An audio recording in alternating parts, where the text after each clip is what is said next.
First contact. The first time we observed them, we thought they were a cosmic mistake.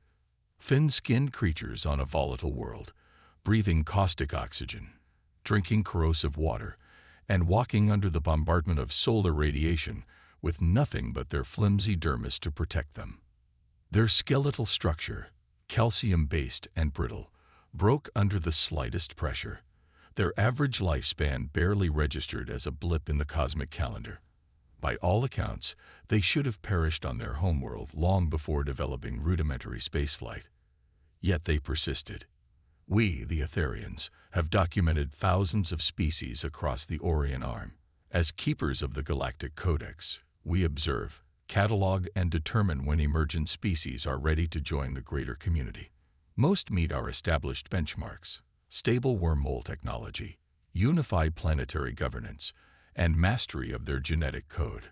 The species known as humans met none of these. They've sent another primitive vessel beyond their heliopause, Senior Observer Talix reported, gesturing to the holographic display tracking the slow-moving probe. This one carries images, sounds, mathematical sequences, an invitation. How many probes does this make? I asked, my primary tendrils coiling with curiosity. As lead evaluator for Sector 8, the Sol system fell under my purview. 27, Talix replied. Most have fallen into various stars or drifted off course. But they persist. After 300 cycles of observation, they've detected our research outpost on Sedna. The chamber fell silent. In all our history, no pre-contact species had ever detected a cloaked outpost. The impossibility of it made my skin flare with amber skepticism marks. How? I demanded. Impossible to determine, Talix admitted. Their detection technology appears rudimentary at best, but somehow they identify the gravitational anomaly and sent a direct message. They're requesting communication. I studied the data, the countless failed missions, the primitive vessels, the peculiar tenacity. Most species abandon space exploration after a few disasters. These humans had experienced numerous catastrophes that had claimed their explorers' lives, yet they continued pushing outward. Prepare the contact protocol, I decided, not the standard procedure, something adapted for their unique development path. My fellow evaluators' surprise registered in cascading patterns of bioluminescence across their forms. Contact before benchmarks was unprecedented. They've barely established outposts on their neighboring worlds, objected secondary evaluator Neris. They still war amongst themselves. Their propulsion technology relies on chemical combustion. They're infants. Infants who somehow detected us, I countered. That deserves investigation.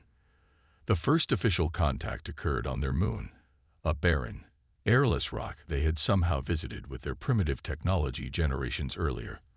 We selected a human delegation comprising 7 individuals from their various territorial divisions.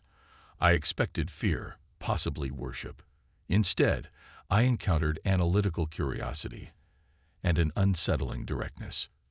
"You've been watching us for quite some time," said the female designated as Dr. Amara Okafor, her dark eyes studying my translucent form with unsettling precision. "We've suspected for decades, but confirmation only came when we detected your gravitational signature at the edge of our system." "How did you detect us?"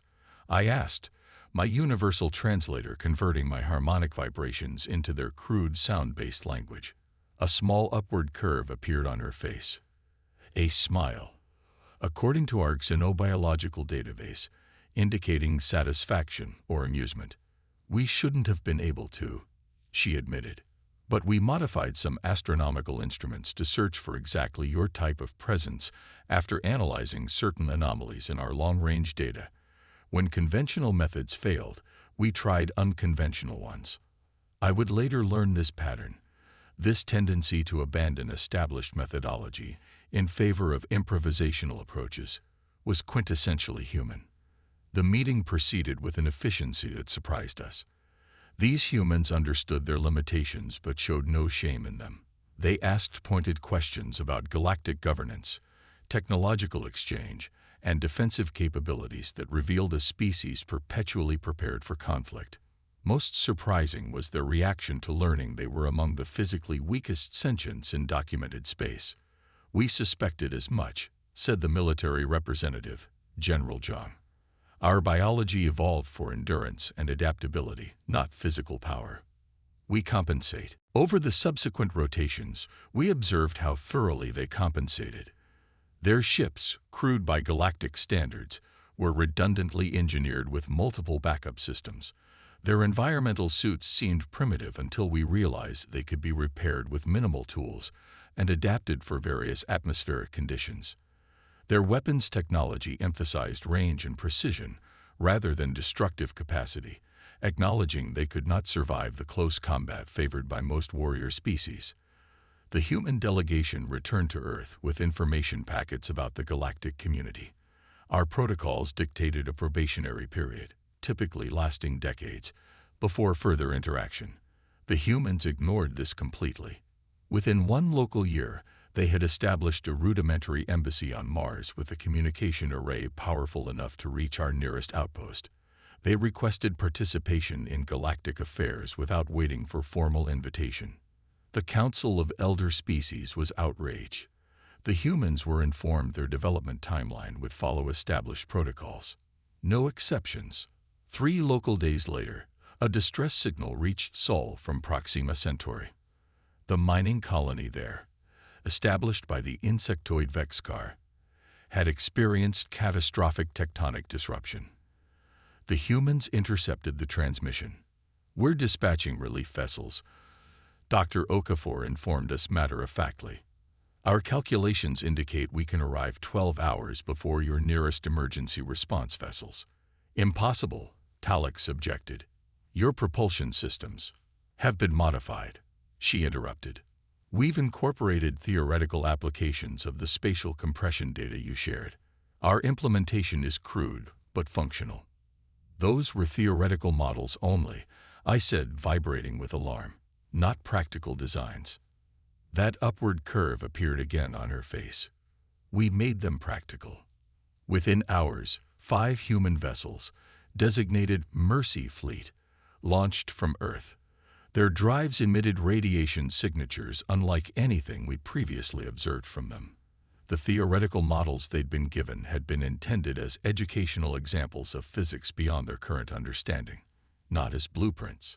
Yet somehow they had adapted the concepts into working, if unstable, propulsion systems. "They're going to destroy themselves," predicted Neris. But they didn't.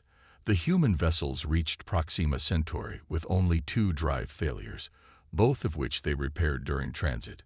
By the time official emergency responders arrived, the humans had already established groundside medical facilities and begun stabilization procedures for the most critical infrastructure. The Vexcar Queen was bewildered by their appearance. "These are not Galactic Authority personnel," she clicked to me upon my arrival. "They lack proper equipment, proper training, proper authorization. Yet they have saved 43 of my offspring, who would have perished awaiting official response." I observed the humans working tirelessly in the poisonous Proxima atmosphere. Their environmental suits leaked.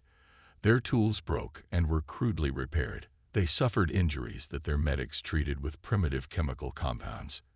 Yet they continued. One human engineer worked without breaks to stabilize a coolant system that threatened to flood a residential cavern with radiation.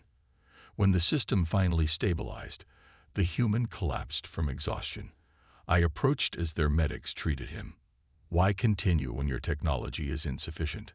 I asked. The engineer, his nameplate reading Yoshida, looked up with bloodshot eyes. "Because life is life, no matter what planet it evolved on. And we had something we could do about it." Before I could process this response, alarms blared throughout the colony. The seismic activity had resumed with greater intensity. Predictive models indicated total colony collapse within hours. The evacuation order went out immediately, but the colony's remaining shuttles could not accommodate all survivors. "We have room," Dr. Okafor stated, already coordinating with her fleet.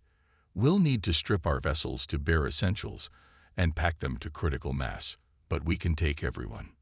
Your life support systems cannot sustain Vexcar physiology, I objected. We've modified them. She replied with that now familiar expression. It won't be comfortable, but everyone will survive. As the ground literally crumbled beneath us, I witnessed the humans transform their vessels before my eyes, removing internal walls, reconfiguring atmosphere processors, creating makeshift suspension harnesses for Vexcar bodies that weren't designed for human acceleration parameters. We boarded the vessels as the colony imploded behind us. The human ships strained under the load, their engines emitting alarming radiation signatures, their hulls creaking under structural stress. By any reasonable engineering standard, they should have failed. But they didn't, because humans, I was learning, operated beyond reasonable engineering standards. As we broke orbit, I found myself in a crowded command center aboard the vessel Mercy Actual. The humans worked with coordinated urgency, solving cascade problems as they emerged. When life support faltered in Cargo Bay 3, they dispatched engineers who improvised with materials never designed for such purposes. When a navigation array failed, they performed complex calculations manually while constructing a replacement from salvaged components. How do you know how to do these things? I asked Dr. Okafor as she rerouted power through a jury-rigged control panel. Your species hasn't encountered these technologies before. We don't know, she admitted, not looking up from her work. But we figure it out. It's what we do. As we limped back toward the nearest galactic way station, I began to understand what I was witnessing. The humans weren't succeeding because of their technology. They were succeeding because they refused to acknowledge the possibility of failure. And that, I realized with a mixture of alarm and fascination, made them unlike any species we had ever encountered. The resilience of Earth. The Proxima Centauri rescue changed everything. Despite Council objections, humans began appearing throughout nearby systems, not as conquerors but as problem solvers. Where established protocols failed, humans arrived with improvised solutions and a stubborn refusal to accept defeat. They're disrupting millennia of established order. Elder Counselor Vrek complained during an emergency session. Their technology is dangerous, their methods unpredictable. Their results are undeniable, countered Ambassador Thrill of the Vexcar, whose species now advocated fiercely for human inclusion in galactic affairs. When the quantum storm hit Epsilon Eridani, official response vessels refused approach. Humans modified their shields with techniques no engineer would sanction, yet they rescued everyone. I observed silently, my thoughts troubled. In the 9 local years since first contact, humans had established relations with 14 species, created functional, if alarmingly jury-rigged outposts in 7 systems, and demonstrated technological leaps that defied conventional development timelines. The debate continued until emergency alerts blared throughout the chamber. Reports flooded in of a catastrophic anomaly in the Ta Ceti system, home to 3 spacefaring species and 17 billion sentients. The star is experiencing unprecedented neutrino fluctuations, reported Science Director Kelv. Models indicate potential Nova-class event within 30 cycles. Evacuation is impossible on that timeline. Silence fell across the chamber. Ta Ceti's population was too large to evacuate even under ideal circumstances. Under threat of stellar catastrophe, the situation was hopeless. Has Earth been informed? I asked quietly. Why would we alert a provisional species to a crisis beyond even our capacity to address? Vrek demanded. Because they're already there, I replied, bringing up a data feed showing 5 human vessels approaching Ta Ceti, and because they don't acknowledge impossibility. The Council watched in disbelief as human ships positioned themselves at precise coordinates around the troubled star. Their communications revealed they had been monitoring neutrino emissions for months and had developed, incredible as it seemed, a theoretical intervention. They cannot possibly stabilize a star, Vrek scoffed. Our own solar engineering requires centuries of preparation. Yet the humans attempted exactly that. They deployed devices into Ta Ceti's chromosphere, crude but ingenious machines designed to create controlled magnetic corridors for plasma flow. It was simultaneously brilliant and suicidal. The council chamber received direct feed from human captain Alejandro Reyes aboard the expedition flagship Prometheus. "We've analyzed the neutrino patterns," he explained as his ship shuddered under solar flares that should have vaporized it instantly. "This isn't natural stellar behavior. The patterns suggest deliberate manipulation." "Impossible," Kelv declared. "No known technology can influence stellar processes with such precision." Ray smiled grimly. "Exactly. So we're looking for unknown technology." The human ships maintained their desperate formation as Ta City convulsed. 3 vessels lost primary systems and operated on emergency power. The shields on Prometheus failed twice and were reconstructed using methodologies that violated established physics. Throughout it all, the humans continued their search with methodical desperation. "There!" exclaimed Science Officer Helena Chen, pointing to a spatial anomaly near the star's northern pole. "Energy signature unlike anything in our database. It's artificial." Scans revealed a device of unfathomable complexity, clearly beyond even the elder species technology, embedded deep within Ta City's structure. The design was ancient yet sophisticated, with no identifiable control mechanisms. "It's a stellar harvester," Chen theorized, "designed to accelerate nuclear fusion and collect exotic particles. It's been dormant for millions of years, but reactivated recently, perhaps disturbed by mining operations." "Can it be deactivated?" Rise asked. Chen's expression was grave. "The interface is incomprehensible. We'd need to physically access it to attempt deactivation." "That's suicide," I transmitted from the council chamber. "No vessel can survive those conditions." Rise acknowledged me with a respectful nod. "With standard configurations, yes, but we've been modifying a probe with materials from Ta City's 4th planet. The crystalline structures there can briefly withstand the conditions if properly aligned."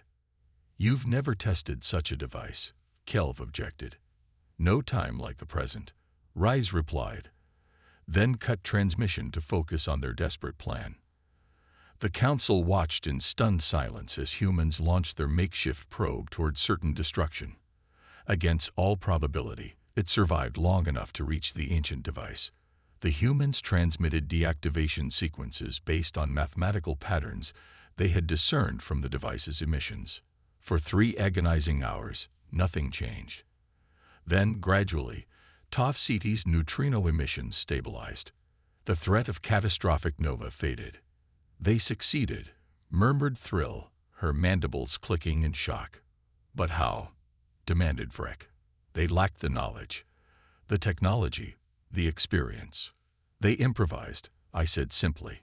"Where we see immutable laws, they see suggestions.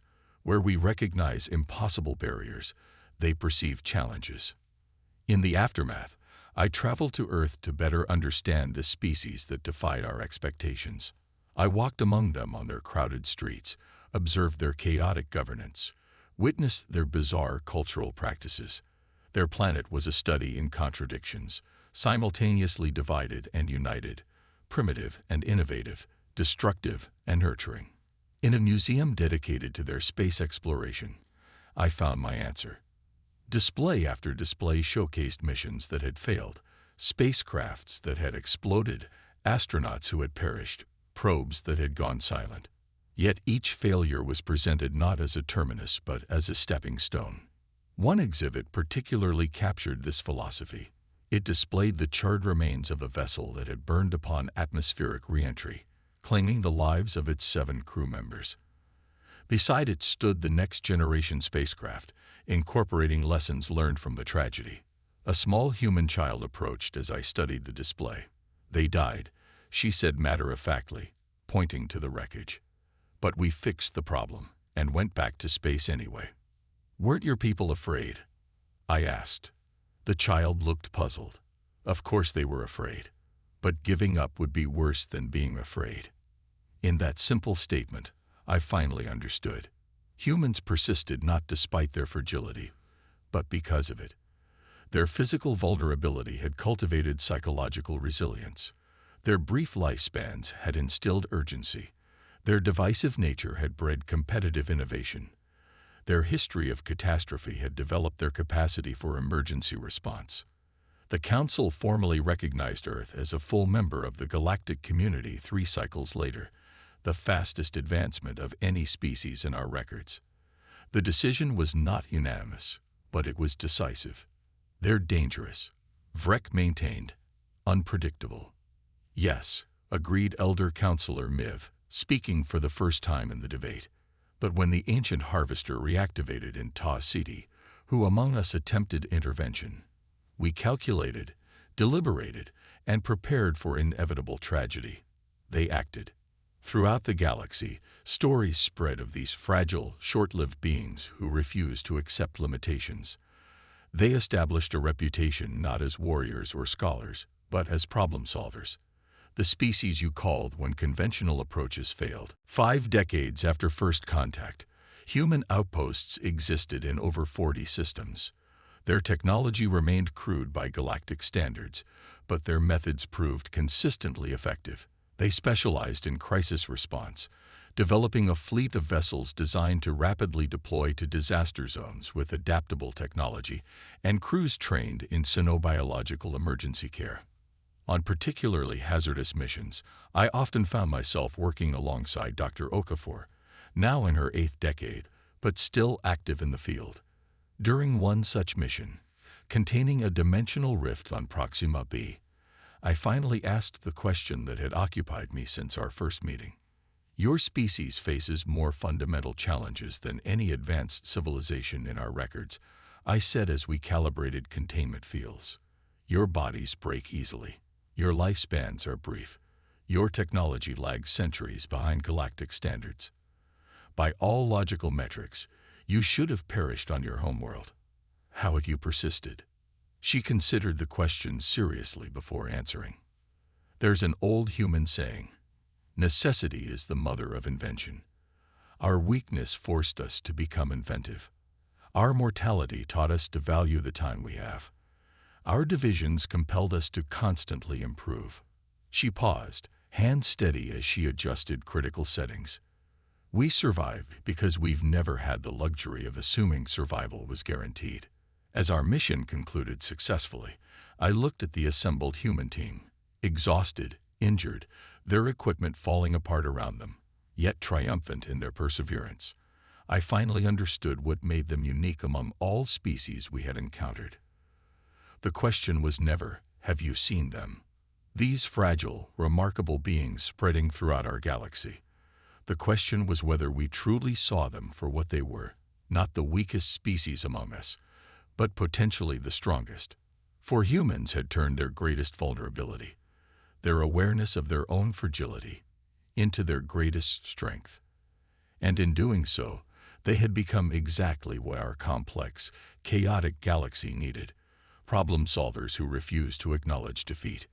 The Elder Council formally recognized this unique contribution in the 55th cycle after contact, creating a new designation in the Galactic Codex. Humanity, crisis respondents of the Orion Arm. The humans, characteristically, accepted the honor with grace, then immediately returned to work. There were always more problems to solve, more impossibilities to overcome, more futures to forge from the raw materials of stubborn determination and improvised solutions. And the galaxy was better for their presence.